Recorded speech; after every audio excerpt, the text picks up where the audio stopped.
अस्सलाम वालेकुम students, hope so कि आपने थ्योरी का लेक्चर देखा होगा। अगर आप लोगों ने थ्योरी का लेक्चर देख लिया है और आपको अंडरस्टैंडिंग हो गई है कि हमारे पास कौन कौन से टेबल्स हैं जिनको हम यूज़ करने वाले हैं, तो हम प्रैक्टिकल शुरू करते हैं और डिफरेंट क्यूरीज लगा के देखते हैं कि हमारे पास क्यूरीज किस तरह से प्रैक्टिकली वर्क करती हैं और हमें किस तरह का डाटा चाहिए हो तो हमें क्यूरी कैसी लगानी पड़ेगी। सबसे पहले हम सिलेक्ट स्टेटमेंट को शुरू करेंगे क्योंकि इसको लगाना आसान है, सीखना आसान है, इससे कोई भी चेंजिंग नहीं आएगी क्योंकि इसमें हम सिर्फ डाटा को व्यू कर रहे होते हैं। हम सबसे पहले अपना सॉफ्टवेयर स्टार्ट करते हैं। एसक्यूएल प्लस के ऊपर हम राइट क्लिक करेंगे, रन एज एडमिनिस्ट्रेटर पर क्लिक करेंगे, उसके बाद यस पर क्लिक करेंगे और यहाँ पे हमने यूज़र नेम देना है। यूज़र नेम हमारे पास स्कॉट है और पासवर्ड हमारा है टाइगर और होस्ट स्ट्रिंग हमारी है ORCL।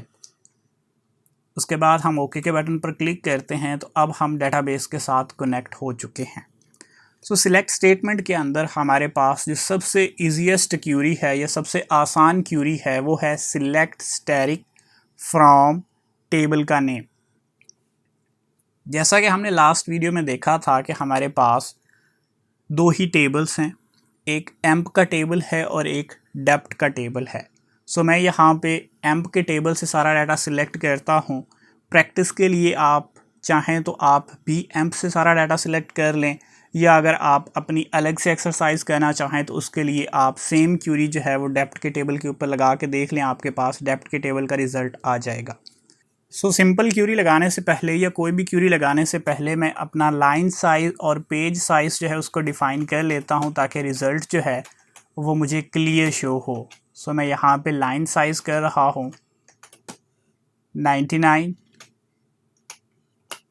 और इसी तरह से पेज साइज़ भी 99। अब किसी भी टेबल से सारा डाटा व्यू करने के लिए या पूरा टेबल व्यू करने के लिए हम जो सिंपलेस्ट क्यूरी यूज़ करते हैं वो है सिलेक्ट स्टैटिक, उसके बाद फ्रॉम, टेबल का नाम बताते हैं। यहाँ पे हमारे पास दो ही टेबल हैं, या हम एम्प लिख सकते हैं या हम डेप्थ लिख सकते हैं। मैं यहाँ पे एम्प लिख रहा हूँ। उसके बाद सेमी कॉलन के स्टेटमेंट ख़त्म हो चुकी है, हमने मज़ीद कुछ नहीं लिखना। उसके बाद जैसे ही आप एंटर का बटन प्रेस करते हैं तो आपके पास यहाँ पे एम्प का पूरा टेबल शो हो जाएगा।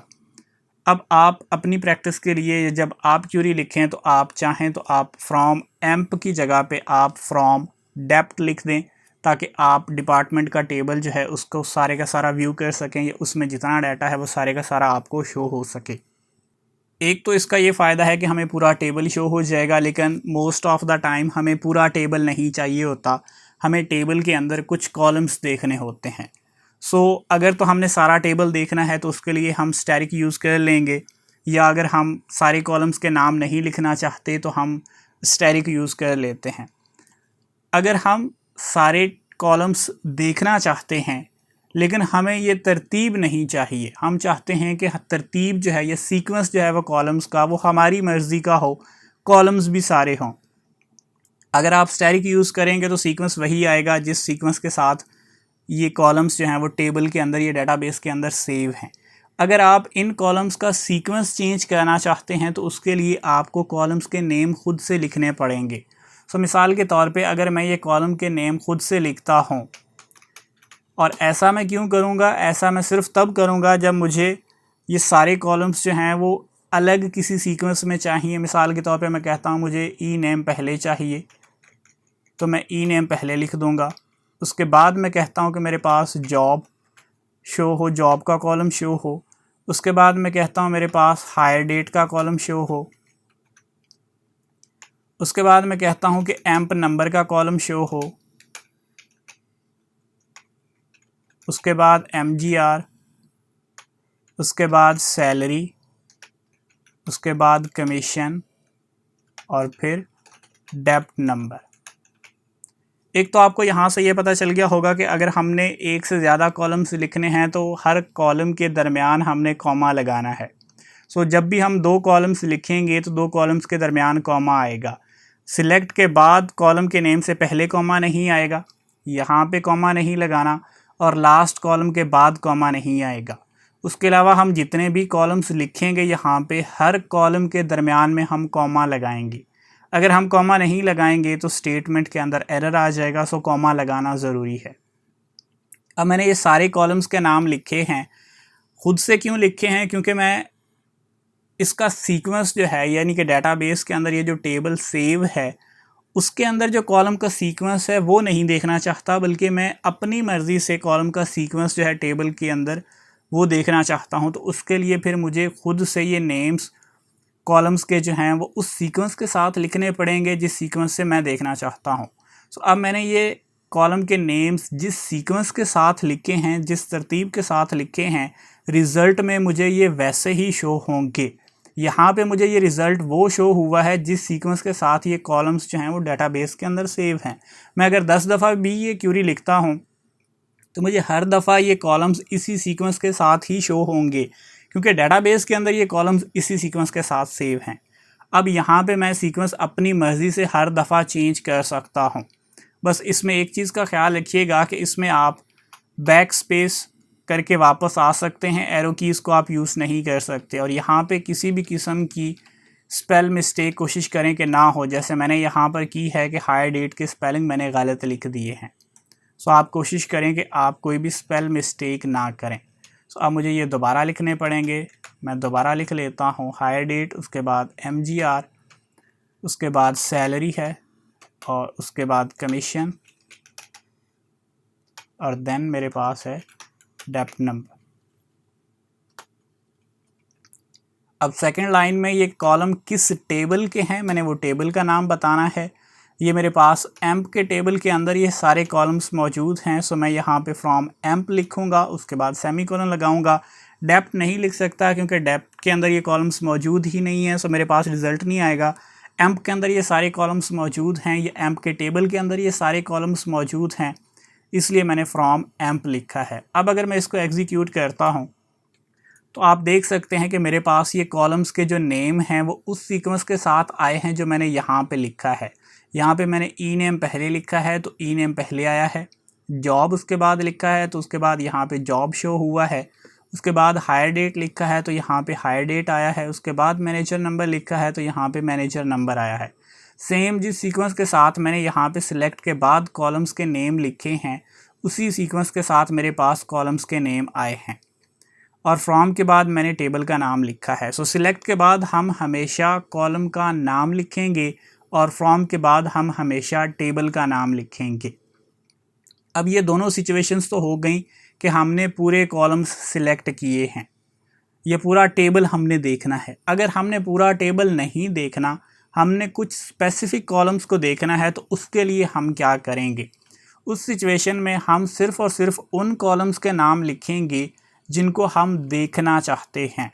सो फॉर एग्ज़ाम्पल मैं सिर्फ एम्प्लॉय का नेम, उसकी जॉब और उसकी सैलरी देखना चाहता हूँ, तो उसके लिए मैं क्या करूँगा? उसके लिए मैं सिर्फ स्टेटमेंट लिखूँगा सिलेक्ट ई नेम, पहला कॉलम जो मैं सिलेक्ट करना चाहता हूँ, कॉमा जॉब दूसरा कॉलम, कॉमा सैलरी तीसरा कॉलम। उसके बाद ये कॉलम किस टेबल में पड़े हैं? ये तीनों कॉलम्स एम्प के टेबल में पड़े हैं। एंड पे सेमी कॉलन की स्टेटमेंट यहाँ पे ख़त्म हो गई है। उसके बाद एंटर का बटन प्रेस करता हूँ तो अब मेरे पास सिर्फ़ और सिर्फ ये स्पेसिफिक कॉलम्स आए हैं जिनको मैंने सिलेक्ट किया है। सो मेरे पास ये 3 कॉलम यहाँ पे आ चुके हैं। अब अगर आपको मैं एक्सरसाइज करने के लिए कहूँ तो आप लोग जो है वो मुझे 3 कॉलम्स डिपार्टमेंट के टेबल से या डेप्ट के टेबल से सिलेक्ट करके वो खुद से चेक करें। सो उसके लिए आप क्या क्यूरी लिखेंगे, मैं आपको कॉलम के नेम बता देता हूँ। आपने लोकेशन है, डी नेम है और डेप्ट नंबर है। ये तीनों कॉलम्स आपने अगर डिपार्टमेंट यानी डेप्ट के टेबल में से शो करने हो तो उसके लिए आप क्या क्यूरी लगाएंगे? ठीक है, ये लगा के आप खुद से चेक कर सकते हैं। मैं आपको कॉलम्स के नेम लिख देता हूँ। कॉलम के नेम्स हमारे पास हैं डेप्ट नंबर, डी नेम और लॉक यानी कि लोकेशन। टेबल का नेम क्या है हमारे पास? टेबल का नेम है डेप्ट। ठीक है, सो आपने ये क्यूरी लगानी है, मुझे ये कॉलम्स चाहिए और टेबल का नेम मैंने आपको बता दिया है। सो फॉर प्रैक्टिस जो है वो आप ये चीज़ें कैसे लिखेंगे आप इसको खुद से करके रिज़ल्ट देख सकते हैं। उसके बाद हम नेक्स्ट देखते हैं कि हमारे पास ये जो कॉलम्स हैं, हमने सिलेक्ट के बाद सिर्फ कॉलम के नेम लिखे हैं, सारे कॉलम्स के नेम लिख कर देख लिए हैं, स्टैटिक लिख कर देख लिया है और कुछ स्पेसिफिक कॉलम्स के नेम लिख कर देख लिए हैं। सिलेक्ट के अंदर हम एक और काम भी कर सकते हैं, वो ये है कि हम किसी कॉलम को किसी भी वैल्यू के साथ ऐड कर सकते हैं, मल्टीप्लाई कर सकते हैं, डिवाइड कर सकते हैं या सबट्रैक्ट कर सकते हैं। इसको हम कहते हैं एक्सप्रेशन। यानी आप या तो कॉलम का नेम लिख सकते हैं जैसे हमने ऊपर लिखा है, या स्टैटिक लिख सकते हैं सिलेक्ट के बाद, या आप एक्सप्रेशन लिख सकते हैं यानी किसी कॉलम को मल्टीप्लाई कर सकते हैं किसी नंबर के साथ, जैसे कि मैं अभी आपको करके दिखा देता हूं। सो आप लिखेंगे इसके लिए सबसे पहले सिलेक्ट ई नेम जॉब सैलरी। अब यहाँ पर ये तीनों कॉलम मेरे पास टेबल के अंदर मौजूद हैं। अब मैं एक और कॉलम यहाँ पे लिख रहा हूँ जो कि है सैलरी मल्टीप्लाई बाय 12। अब ये कॉलम मेरे पास टेबल के अंदर मौजूद नहीं है, बल्कि मैं क्या कर रहा हूँ कि सैलरी के इस कॉलम को मल्टीप्लाई कर रहा हूँ 12 के साथ। इससे क्या होगा? इससे मेरे पास इसकी एनुअल सैलरी आ जाएगी। हर एम्प्लॉय की अगर मुझे एनुअल सैलरी देखनी है तो उसके लिए मैं इस सैलरी को मल्टीप्लाई कर रहा हूँ 12 के साथ। तो ये चीज़ पॉसिबल है। आप किसी भी कॉलम के ऊपर कोई भी अरिथमेटिक ऑपरेशन परफॉर्म कर सकते हैं, लेकिन ये चीज़ ख्याल रखिएगा कि वो कॉलम जो है वो न्यूमेरिक वैल्यू वाला होना चाहिए। जैसे कि सैलरी के अंदर मेरे पास न्यूमेरिक वैल्यूज़ हैं, सो मैं किसी न्यूमेरिक वैल्यू के ऊपर तो कोई अरिथमेटिक ऑपरेशन परफॉर्म कर सकता हूँ। कोशिश करें कि किसी करैक्टर बेस वैल्यू के ऊपर आप अरिथमेटिक ऑपरेशंस इस तरह से वैल्यू के साथ परफॉर्म ना करें। ठीक है, उसके लिए अलग से हमारे पास ऑपरेशंस मौजूद हैं। सो आप सैलरी को अगर 12 से मल्टीप्लाई करेंगे तो इससे क्या होगा कि हर एम्प्लॉय की एनुअल सैलरी निकल आएगी, या उसका आपको पता चल जाएगा कि एनुअल सैलरी हर एम्प्लॉय की कितनी है।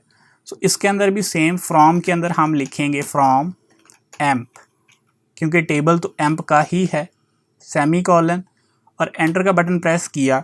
अब मेरे पास यहाँ पे एम्प्लॉय का नेम, चूँकि मैंने यहाँ पे पहले एम्प्लॉय का नेम लिखा था तो यहाँ पे एम्प्लॉय का नेम आ गया है।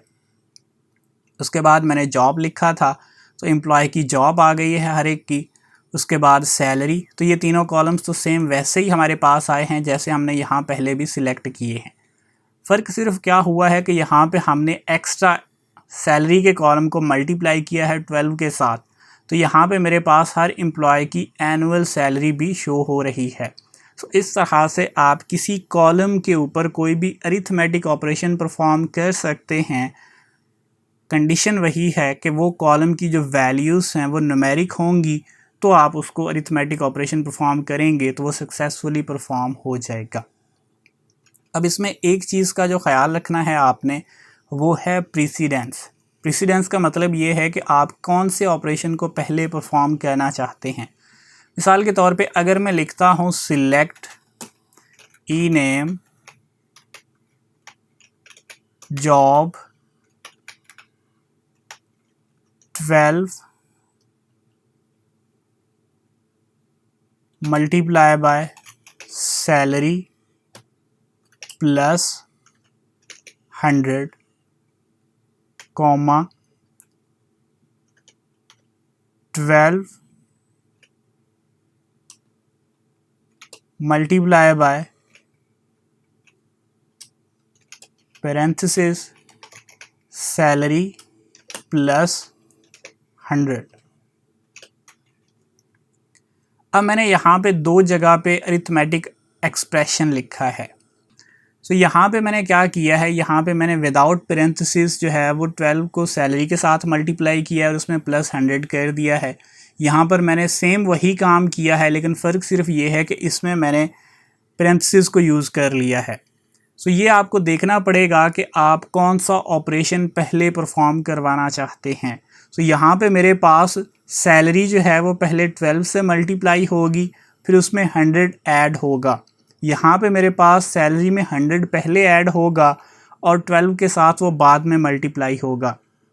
सो यहाँ पे जो टोटल इजाफा होगा एम्प्लॉयज़ की सैलरी में वो सिर्फ 100 रुपीज़ का होगा, लेकिन यहाँ पे मेरे पास जो एम्प्लॉयज़ की सैलरी में इजाफा होगा वो 1200 के राउंड अबाउट होगा। तो इसलिए ये आप पहले से देख लें कि आपने अरिथमेटिक एक्सप्रेशन अगर कहीं पे लिखना है तो उसमें आप कौन सा ऑपरेशन पहले परफॉर्म करना चाहते हैं। सो जो ऑपरेटर्स हैं यहाँ पे, जैसे कि यहाँ पे मल्टीप्लिकेशन का है या एडिशन का है, तो इनकी प्रीसीडेंस को आप चेक कर लें कि आप एक्चुअल में कौन सा ऑपरेशन पहले परफॉर्म करना चाहते हैं। अभी मैं इस क्यूरी का रिज़ल्ट दिखा के आपको बता देता हूँ कि दोनों का आंसर जो है वो टोटली डिफरेंट होगा।